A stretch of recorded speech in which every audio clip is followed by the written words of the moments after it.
पर्यावरण संरक्षण को बढ़ावा देने और प्लास्टिक के कचरे को कम करने के लिए जिला हमीरपुर में भी 1 जुलाई से सिंगल यूज प्लास्टिक की वस्तुओं पर पूर्ण प्रतिबंध लग जाएगा। उपायुक्त हमीरपुर देवश्वेता बनिक ने सभी उत्पादकों, स्टॉकिस्टों, खुदरा विक्रेताओं, दुकानदारों, ई कॉमर्स कंपनियों, व्यावसायिक प्रतिष्ठानों और आम लोगों से आग्रह किया है कि वे सिंगल यूज प्लास्टिक की वस्तुओं पर प्रतिबंध से संबंधित अधिसूचना की अक्षरशः अनुपालना के लिए अभी से तैयारी कर लें। हमें पहले ही नोटिफिकेशन जारी करी गई है कि 1 जुलाई 2022 से सिंगल यूज प्लास्टिक पे प्रतिबंध जो है वो लगने वाले हैं। वहीं हमीरपुर व्यापार मंडल ने सिंगल यूज प्लास्टिक बंद करने को सही कदम करार दिया, लेकिन सरकार से प्लास्टिक में आने वाली दिनचर्या की वस्तुओं के प्लास्टिक पैकिंग विकल्प देने की मांग भी की। तो जो गवर्नमेंट सिंगल प्लास्टिक यूज़ को बंद कर रही है, तो जैसे जो थर्मोकोल वगैरह है तो वो तो बंद होने ही चाहिए, जिससे कि उससे कई तरह की कहते हैं कि बीमारियां लगती हैं उससे, तो वो बंद होना चाहिए। लेकिन जो और भी सिंगल प्लास्टिक में जो आम आदमी को रोज़मर्रा की जो चीज़ें हैं, जैसे दूध है, दही है, जो है, इसका कोई गवर्नमेंट कोई और विकल्प ढूंढे, उसकी कोई और पैकिंग में लाए उसको, तो उसके बाद ही पूरी तरह से बंद हो सकता है। केंद्रीय पर्यावरण, वन और जलवायु परिवर्तन मंत्रालय की ओर से जारी अधिसूचना के अनुसार सिंगल यूज प्लास्टिक से वस्तुओं के निर्माण, आयात, भंडारण, वितरण, बिक्री और उपयोग पर प्रतिबंध 1 जुलाई से लागू किया जाएगा। और हिमाचल की परिस्थिति में अगर मैं कहूँ तो सिंगल यूज प्लास्टिक पे पहले ही जो है हिमाचल ने प्रतिबंध लगाया हुआ है, लेकिन इसके साथ साथ कई सारे ऐसे आइटम्स हैं जिसके बारे में अतिरिक्त जानकारी होना जरूरी है कि जिनके प्रतिबंध जो है वो इस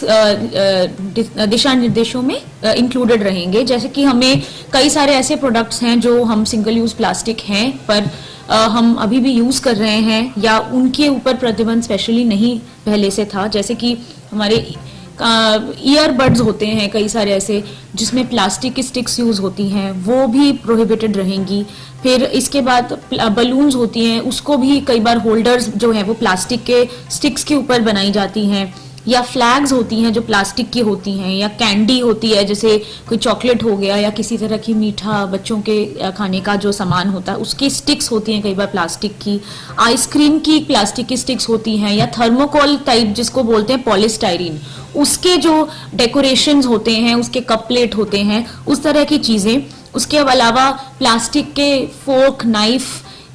इस तरह के स्ट्रॉ, ट्रे, रैपिंग पेपर, इस तरह की सारी चीजें जो हैं वो भी एडिशनली ऐसे आइटम्स हैं जो इस सिंगल यूज प्लास्टिक बैन के अंतर्गत जो है वो कवर होते हैं। तो इसी कारण से इसके बारे में हम पहले से ही जानकारी हमने अभी से ही साझा करना इसलिए शुरू किए है ताकि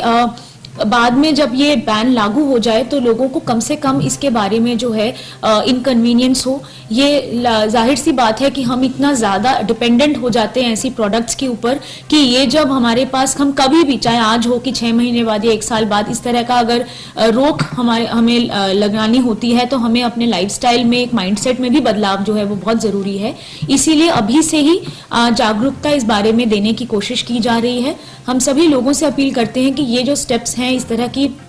सिंगल यूज प्लास्टिक्स को बैन करने के लिए, ये हमारे इकोलॉजी, हमारे एनवायरनमेंट, हमारे वातावरण को प्रदूषित होने से बचाने के लिए हम सभी को, जो भी हम प्रदूषण हमारे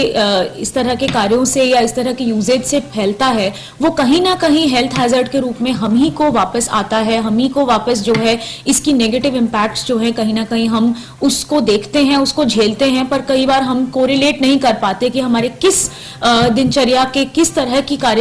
तरह के प्रदूषण के कारण ये हमें प्रॉब्लम्स आ रही हैं। तो ये सारी ऐसी एक व्यापक एक पोल्यूशन को कंट्रोल करने की दिशा में कार्य है